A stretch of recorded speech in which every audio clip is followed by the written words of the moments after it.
கர்த்தருடைய பரிசுத்த நாமத்திற்கு ஸ்தோத்திரம். இன்னைக்கு நம்ம சங்கீதம் 84வது அதிகாரம் 4வது வசனத்தை தியானிக்க இருக்கிறோம். சங்கீதம் 84:4 ஜெபத்தோடு இந்த செய்திக்குள்ளே கடந்து சொல்லுவோம். தோத்திரம் இயேசுநாதா, தோத்திரம் இயேசுநாதா, உமக்கென்றும் தோத்திரம் இயேசுநாதா, தோத்திரம் இயேசுநாதா, உமக்கென்றும் தோத்திரம் இயேசுநாதா. தோத்திரம் செய்கிறோம் நின்னடியார் திரு நாமத்தின் ஆதரவேல், தோத்திரம் செய்கிறோம் நின்னடியார் திரு நாமத்தின் ஆதரவேல். இன்றை தினமதிலோ ஒருமித்து கூடவும் நாமத்தினால், இன்றை தினமதிலோ ஒருமித்து கூடவும் நாமத்தினால், தந்தனின் கிருபைக்காய் உமக்கென்றும் தோத்திரம் தோத்திரமே, தந்தனின் கிருபைக்காய் உமக்கென்றும் தோத்திரம் தோத்திரமே. நின்னுதிரமதினால் திறந்த நின் ஜீவ புதுவாலியாம், நின்னுதிரமதினால் திறந்த நின் ஜீவ புதுவாலியாம். நின்னடியார் பிதாவின் சன்னதி சேரவுமே சன்னதம், நின்னடியார் பிதாவின் சன்னதி சேரவுமே சன்னதம். இத்தனை மகத்தமல்ல பதவியை பொது காலம் எங்களுக்கு, இத்தனை மகத்துவமல்ல பதவியை பொது காலம் எங்களுக்கு. எத்தனை தயவு நின் கிருபை எத்தனை ஆச்சரியம், எத்தனை தயவு நின் கிருபை எத்தனை ஆச்சரியம். வானர் தூதர் சேனைகள் மனோகர கீதங்களால் எப்போதும், வானர் தூதர் சேனைகள் மனோகர கீதங்களால் எப்போதும் ஓய்வின்றி பாடி துதிக்க பெறும் மன்னவனே உமக்கு, ஓய்வின்றி பாடி துதிக்க பெறும் மன்னவனே உமக்கு.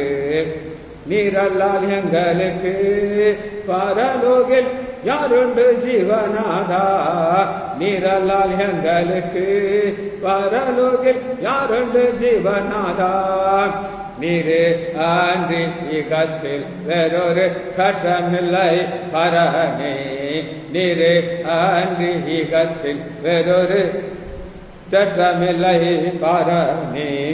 இயேசுவின் நாமத்தினாலே ஜெபங்களின் பிதாவே, ஆமென். கர்த்தருடைய சுத்த நாமத்திற்கு ஸ்தோத்திரம். வாசிப்போமா? சங்கீதம் 84வது அதிகாரம் 4வது வசனம். உம்முடைய வீட்டில் வாசமாய் இருக்கிறவர்கள் வாக்கியவான்கள், அவர்கள் எப்பொழுதும் உம்மை துதித்துக் கொண்டிருப்பார்கள். நாகரத்னம் அம்மாள் பிரைஸ்லாட், JM ஸ்டாலின் பிரைஸ்லாட். சரி, வாசிப்போம்.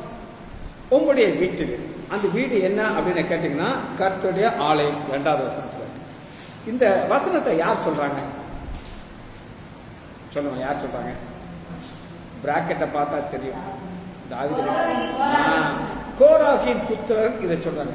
இந்த கோராகின் புத்திரர் யார் அப்படின்னு கேட்டீங்கன்னா, இவங்களை குறித்து நீங்க வாசிக்கிறதுக்கு என்னாகமம் 16வது அதிகாரத்தை நம்ம பார்க்கலாம்.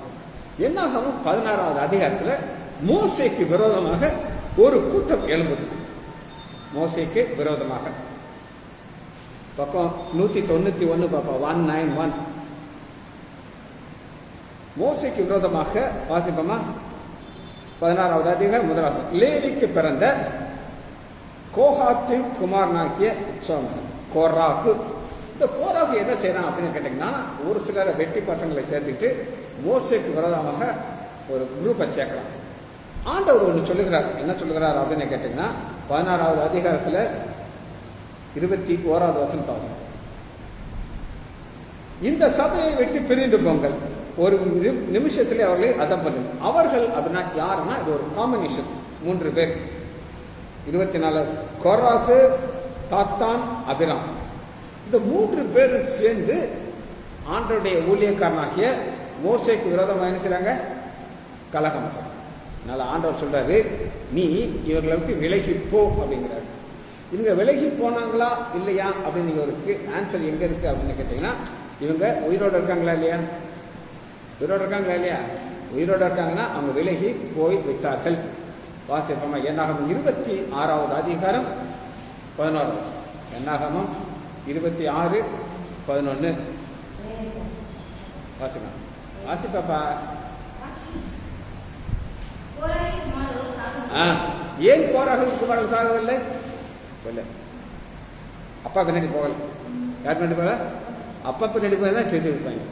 அவங்க அப்பாவுக்கு இந்த 3 பேருக்கு என்ன நடந்தது அப்படின்னு நீங்க கேட்டீங்கன்னா, ஆண்டவர் அவங்களுக்கு ஒரு தண்டனை கொடுக்குறார். அது என்ன தண்டனை கேட்டீங்கன்னா, 16வது அதிகாரம் 30ல இருந்து நான் உங்களுக்கு வாசிக்கிறேன்.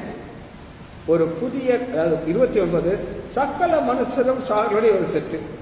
அப்ப எல்லாரும் எப்படி சாவாங்க?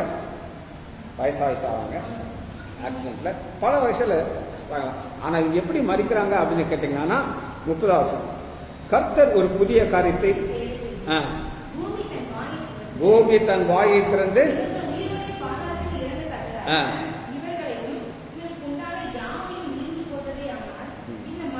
அப்ப இது நடக்கிறதுக்கு முன்னாடியே ஆண்டவர் மோசேட்ட சொல்லி செய்றார். அது மோசேட்ட சொன்னது உண்மையான காரியனால அது என்ன நடக்க பாருங்க. சொன்ன உடனே என்ன செய்யுது? 31, இந்த வார்த்தையில சொல்லி முடித்த உடனே அப்படியே பிறந்துச்சு. இவங்க உள்ள போய் செத்து போயிட்டாங்க. இதுல யார் சாகல? புத்திரர். ஏன் சாகல? பின்னாடி போகல அவங்க.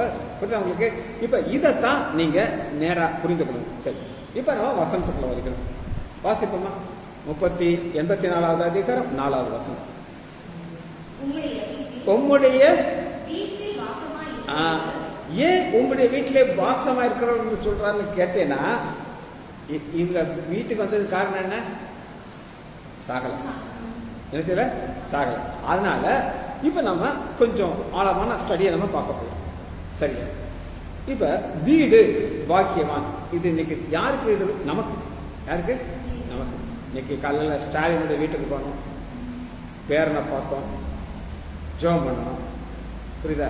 அதுல என்ன ஒரு சந்தோஷம்னா, ஆண்டவர் சந்ததிகளை பார்க்க கிருபை பாராட்டுகிறார். எதை? ஏன்னா நம்ம என்னைக்கோ மறிச்சிருக்கணும். எனக்கு பைபாஸ் சர்ஜரி பண்ணி கேட்டா போட்ட மாட்டிருப்பாங்க, உங்களுக்கு வேற ஒரு போதை வந்திருப்பாரு. சரி, இப்ப நம்ம வீடை பார்க்க போயிடும். வாசிப்போமா, 2 கொரிந்தியர் 5வது அதிகாரம் 1வது. 2 கொரிந்தியர் 5:1. பூமிக்குரிய கூடாரமாகிய நம்முடைய வீடு அழிந்து போனாலும் தேவனால் கட்டப்பட்ட கைவேலை இல்லாத நித்திய வீடு நமக்கு பரலோகம். அப்ப கோராக்கு புத்திரருக்கு எது எது எது பாக்கியவான்கள்? தேவாலயத்துக்குள்ள இருக்கு. தேவாலயத்துக்குள்ள போறது சந்தோஷமா இருக்குது. ஆனா நமக்கு என்னது? பரலோகத்துல ஆண்டவர் என்ன வச்சிருக்காரு? நித்திய வீடு. இப்ப எங்க வீட்டுக்கு வந்திருக்கேன், பெரிய வீடா சின்ன வீடா? கடல் மாதிரி. அதுல நான் எவ்வளவு நாளைக்கு இருக்கணும்? கொஞ்ச நாளைக்கு தான். இப்பதான் கல்யாணம் கட்டினாப்புல இருக்கு, அதுக்குள்ள பேர விட்டான். இப்பதான் பைபாஸ் ஆபரேஷன் உள்ள டேபிள்ல படுத்தாப்புல இருக்கு, 10 வருஷம் ஆகும். நாட்கள் எப்படி போகுது? எப்படி ஓடும்? அப்ப சீக்கிரமாக நான் என்ன செய்வேன்? எந்த வீட்டுக்கு வீடை விட்டுட்டு போகணும்? நம்பர் 2 கஸ்தூரிபாய்ங்கிற ரோட விட்டுட்டு இந்த வீட்டுக்கு போகணும். எந்த வீடு? நித்திய வீடு. சரி, இதை கட்டினது யார்? 2வது வசனம். ஏனென்றால் தேவன் தாமே கட்டினார் கைவேலை இல்லாத நித்திய வீடு. ஏனென்றால் இந்த கூடாரத்திலே நாம் தவித்து, இதுக்கு பேர் என்னது? கூடாரம். கூடாரம்னா என்ன? இப்ப இந்த பொட்டல்ல கூடாரம் போட மாட்டாங்க. அந்த காலத்துல நரிக்குறவங்க வருவாங்க, பாத்தீங்க, ஒரு கூடாரம் போடுவாங்க, யாரும் ஒன்றும் சொல்ல மாட்டாங்க. நல்லா 4 நாள் இருப்பாங்க. ஒரு பொருட்கள் இது வரும், சர்க்கஸ் பார்த்துருங்க. சர்க்கஸ் வருதுனால திடீர்னு அந்த இடத்த கிளீன் பண்ணுவாங்க, ஒரு பெரிய கூடாரம் போடுவாங்க. வர்ற மாதிரி என்ன செய்யும்? போயிடும். அது போலதான் இது கூடாரம். பாருங்க, 7வது வசனம். இந்த தேகத்திலே குடியிருக்கையில், எங்க குடியிருக்கையில் கர்த்தரத்திலே குடியிருக்கிறோம் என்று அறிந்து. இங்க இருந்துட்டு அதுக்கு எங்க போனோம்? கர்த்தர் அறிந்து எப்பொழுதும் தைரியமா இருக்கணும். 8, நாம் தைரியமாக இருந்து. எதுல தைரியமா இருக்கணும்?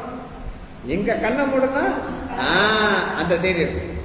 இந்த தேகத்தை விட்டு குடி போகவும் கர்த்தரத்திற்குள்ளும் அதிகமாகும். அதனாலதான் நம்ம என்ன பார்க்கிறோம் அப்படின்னு கேட்டீங்கன்னா, இது நித்திய வீடு, பரம வாசஸ்தலம். நமக்கு தெரிஞ்ச வசனம் யோவான் 14வது அதிகாரம் 1 வசனம். உங்கள் இருதயம் கலங்காதிருப்பதாக என்னிடத்தில் விசுவாசமா இருங்கள். என் பிதாவின் வீட்டில் அநேக வாசஸ்தலங்கள் உண்டு. புரியுதா? இப்ப கோராகு புத்திரர் எங்க போக வேண்டியவங்க? பூமிக்கு. ஆனா எங்க போயிட்டாங்க? தேவாலயத்துக்கு. ஆனா அவங்க என்ன சொன்னாங்க? நாங்க வாக்கியம் வந்தாங்க. ஆனா நமக்கு அதை விட அதிக பாக்கியம். ஏன்னா நமக்கு ஆண்டவர் வாசஸ்தலம் மேன்ஷன் கட்டி வச்சிருக்கிறார். சரியா? நமக்கு அங்க போவோங்கிற ஒரு நிச்சயம் இருக்கு. இது நமக்கு கிடைக்கக்கூடிய 100% நம்பிக்கை. சரி, இப்ப இதை யார் கற்றா? எபிரேயர் 11வது அதிகாரம் 10வது வசனம்.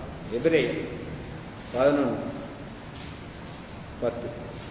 ஏனென்றால் தேவன் தாமே கட்டி உண்டாக்கின அஸ்திபாரம் உள்ளனா இருக்கா? இது யார் கட்டுறாமா? தேவன் தாமே. தாமே என்னதுமா? அவரே. யாரு? தாஜ்மஹாலை கட்டுறது யாரு?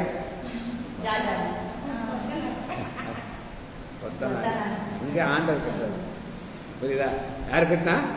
கொத்தனார் கட்டினார். அந்த கள்ளத்துக்கு வச்சான், அந்த காசு கொடுத்தான். ஆனா இது அவரே கட்டுறது, ஆண்டவரே கட்டுறது. இந்த கொத்தனார் போட்டிருக்கா போல. தேவன் தாமே கட்டி உண்டாக்கிய அஸ்திபாரம் உள்ள இடத்துக்கு காத்துருக்காங்க.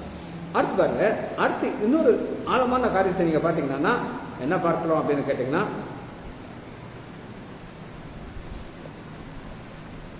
13வது வசனம்.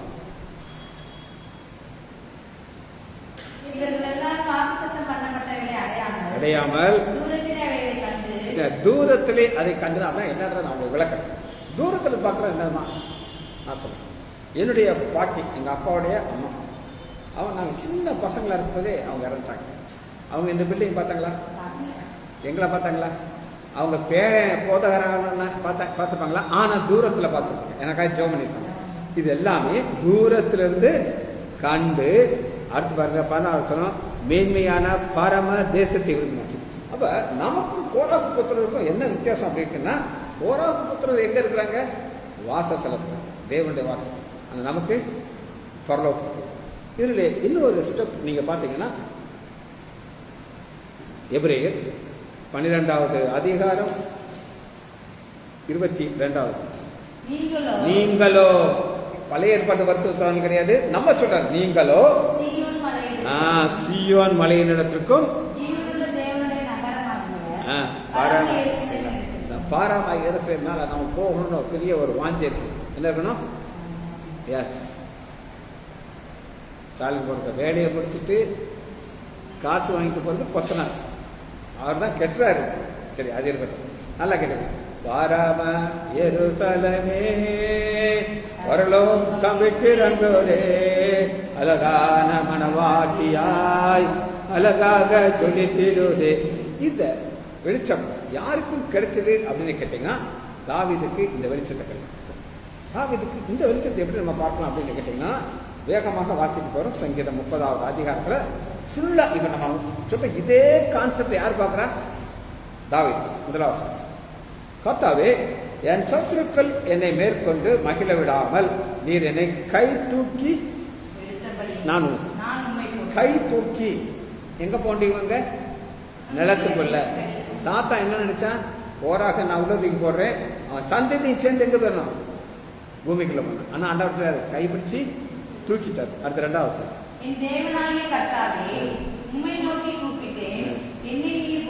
இந்த குணம் சரீரத்தில் உள்ள குணம் கிடையாது, ஆத்துமா. 2வது பாருங்க. கர்த்தாவே, நீர் என் ஆத்துமாவை குணமாக்குறான்னு எந்த குணமாக்குறாரு?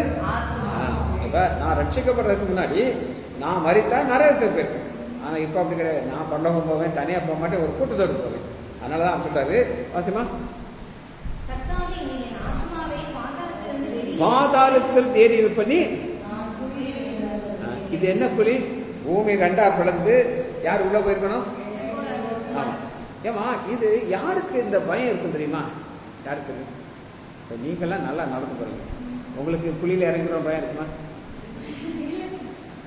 ஆனா பேசாம போவ, டர்னி வண்டியில போக பயப்பட மாட்டியா? சல்லுன்னு போக மாட்டேன். ஆனா எனக்கு பயந்து போய் புதுசா வண்டியை ஓட்டுறேன். சரியா? இப்போ நான் உங்களுக்கு எல்லாருக்கும் நான் ஸ்விம்மிங் பழகிறேன்னு தெரியுமா? ஸ்விம்மிங் பழகிறேன். எங்கள் வாத்தியார் இருக்கார் சதீஷ். அவர் என்ன செய்வார் தெரியுமா? அங்கே நின்றுவார். சார் நீங்கள் வாங்க சார், நான் உங்களை பிடிச்சிக்கிட்டு வந்துட்டு அப்படி பண்ணிகிட்டே இருப்பேன். அவருக்கு தெரியும் நான் திணறனோட கையை பிடிட்டுவார். நான் உடனே என்ன செய்வேன்? கை பிடிக்க, கையிலன்னா எதை பிடிக்கிறது? இந்த குழியில் ஆகிடும். அது என்ன குழி? புரியுதா? இப்ப பாருங்க, அடுத்து வாசிங்க.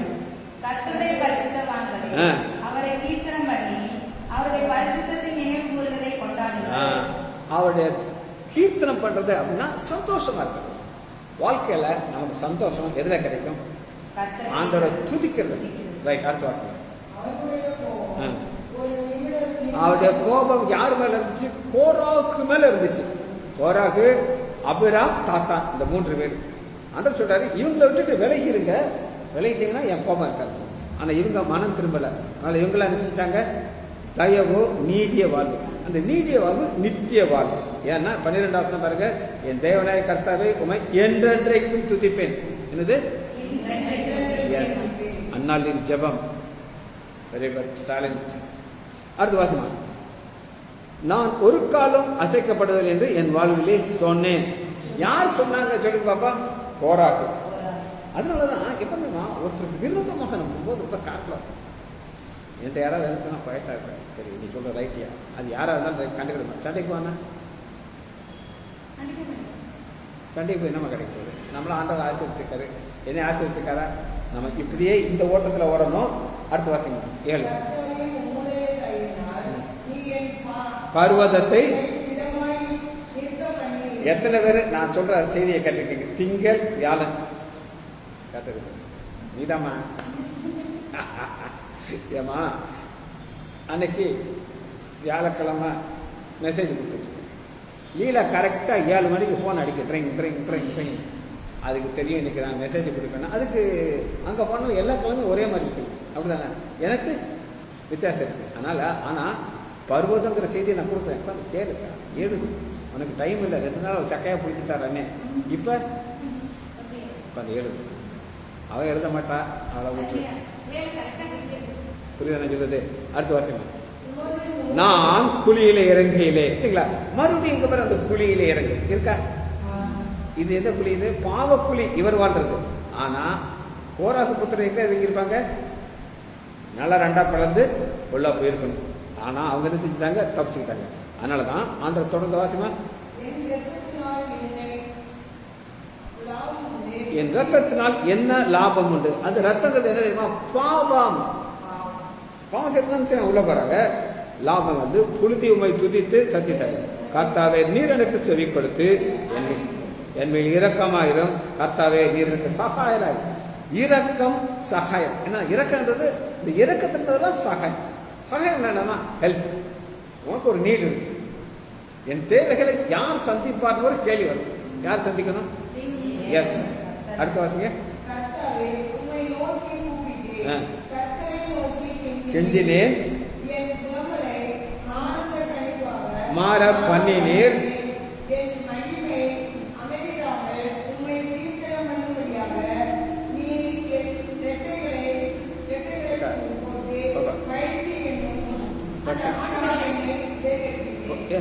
அங்க போய் நோட்டு அவள்கிட்ட போய் சொல்லு. யார்கிட்ட? சரி, ஏமா அவளை சொல்லியிருக்கேன், அதை ஆஃப் பண்ண சொல்லியிருக்கேன். என் தேவனாய கர்த்தாவே உமை என்றென்றைக்கும் துதி. சரி, இப்ப இதுல 2 கான்செப்ட் இருக்குது. சங்கீதம் 84வது அதிகாரம் 4வது வசனம், உம்முடைய வீட்டிலே மாசம் எப்பொழுதும் உமை துதித்துக் கொண்டிருப்பார்கள். 30வது அதிகாரத்தில் துதித்துக் கொண்டிருப்பார்கள். சரி, இது என்ன தேவை அப்படின்னு நம்ம பார்க்க போறோம். சரியா? இப்ப ஆண்டவருக்கு சில சத்தம் பிடிக்காது. எனக்கு இந்த மோட்டர் ஓடுறது பிடிக்க மாட்டேங்குது. ஏன் பிடிக்க மாட்டேங்குது? டிஸ்டர்ப் பண்ணும். புரியுதா? ஆண்டவருக்கு என்ன சத்தம் பிடிக்காதுன்னு அவங்க காட்டுறேன். என்னாகமம் 11வது அதிகாரம் 4வது வசனம். என்னாகமம் 11:4. பின்பு அவர் உட்பட இருந்த பலத்த ஜாதியாகிய அந்நிய ஜனங்கள். இது யாருமா?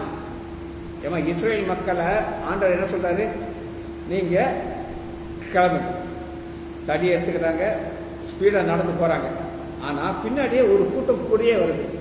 ஏமா நீங்கள் பார்த்துருக்கீங்களாம்மா, இந்த சில கரகாட்ட பொம்பளை டான்ஸ் ஆடிட்டே போவாங்க, பின்னாடியே கொஞ்சம் பேர் நினைச்சாங்க, அவங்களுக்கு கூட போவாங்க. பார்த்துருக்கீங்களா? எதுக்கு போகிறாங்க? அதே மாதிரி இவங்களும் என்ன செய்கிறாங்க, அதான் அங்கே பார்க்குறோம்.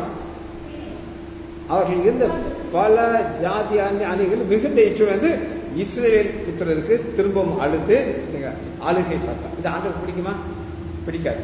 அடுத்து பாருங்க என்ன சத்தம் வருதுன்னா முறுமுறுக்கிறார். நினைக்கிறாங்க முறுமுறுக்கிறார். ஆண்டவருக்கு இது பிடிக்காது. இது மாதிரி இன்னொரு வசனத்தை உங்களுக்கு காட்டுறேன். 14வது அதிகாரம் முதல் வசனம்.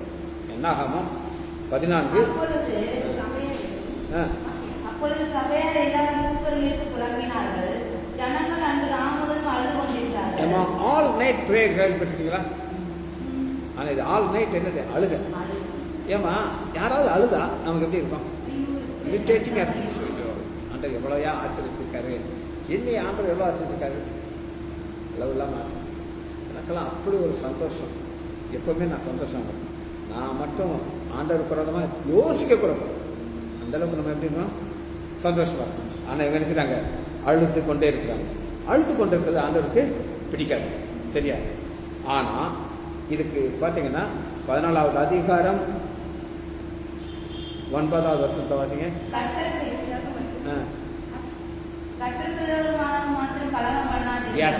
இந்த கோராகு புத்திரன் செய்தது கலகம் பண்றாங்க. ஏமா இன்னைக்கு உனக்கு ஒருத்தர் உன்னை வழி நடத்துறாரு. அவர் உன்னை கரெக்டா வழி நடத்த நினைச்சணும். அவருக்கு பின்னாடி கரெக்டா போகணும். ஆனா இவங்க நினைச்சாங்க கலகம் பண்றாங்க. வாசிங்க. அந்த தேசத்தின் ஜனங்களுக்கு நீங்கள் பயப்பட வேண்டியதில்லை. அவர்கள் நமக்கு இரையாவார்கள். அவர்களை பார்த்த நிழல் அவர்களை விட்டு விலகி போயிடுச்சு. எஸ், இவ்வளவு நாள் அவங்க ஒரு நிழல் காத்துருந்துச்சு, அதை செஞ்சிச்சு விட்டு உடைய போச்சு. ஆனா 24 வசனம் பாருங்க.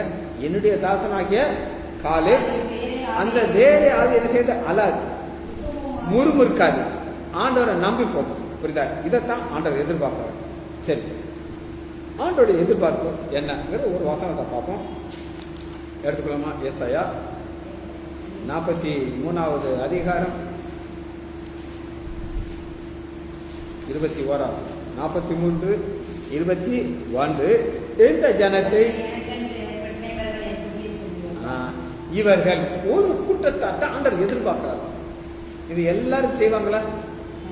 எல்லாரும் ஆண்டவர்கிட்ட எனக்கு அதை கொடுங்க, ஆண்டவர் இதை கொடுங்க, குடு குடு குடு குடு பகாரம் தான் செய்வாங்க. குடு குடுன்னு சொல்லிட்டே இருப்பாங்க. ஆனால் ஆண்டவர் துதிக்க சொல்லுகிறாரு. சந்தோஷமா இருக்கு. பிலிப்பியர்ல என்ன கீ வசனம் யாராவது சொல்லி பார்ப்போம்? எஸ், சந்தோஷமா இருங்கள். அதுதான் கீ. சூழ்நிலையெல்லாம் பார்க்கக்கூடாது. சூழ்நிலையை பார்த்தா நம்ம சந்தோஷமா இருக்க முடியாது. ஆனா சூழ்நிலையை மாத்துறதுக்கு ஆண்டவருக்கு லேசனாங்க. அதனால எப்பொழுதும் எப்படி இருக்கணும்? நம்ம சந்தோஷமா இருக்கணும். அப்படி இருக்கிறதுக்கு ஆண்டவர் என்ன நினைக்கிறார், என்ன கண்டிஷன் சொல்ல, இதை மட்டும் பார்த்து முடிக்க போறோம். 18வது வசனம்.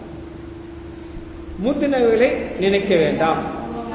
முந்தினவைகள் என்ன அப்படின்னு கேட்டீங்கன்னா, எனக்கு ஒரு சில நேரங்கள்லாம் ஒரு சில பயம் இருக்கு. என்ன பயம் அப்படின்னு கேட்டீங்கன்னா, நம்ம ஒரு துன்மார்க்கமான வாழ்க்கை வாழலாம். எங்க வாழ்ந்தோமோ அங்கே தான் ஆண்டவர் வச்சிருக்காரு. இங்க நம்ம உட்கார்ந்துருக்கோமே, நம்ம திரும்ப பழைய பாவத்தை விழுந்தா எப்படி கேவலமா இருக்காதா?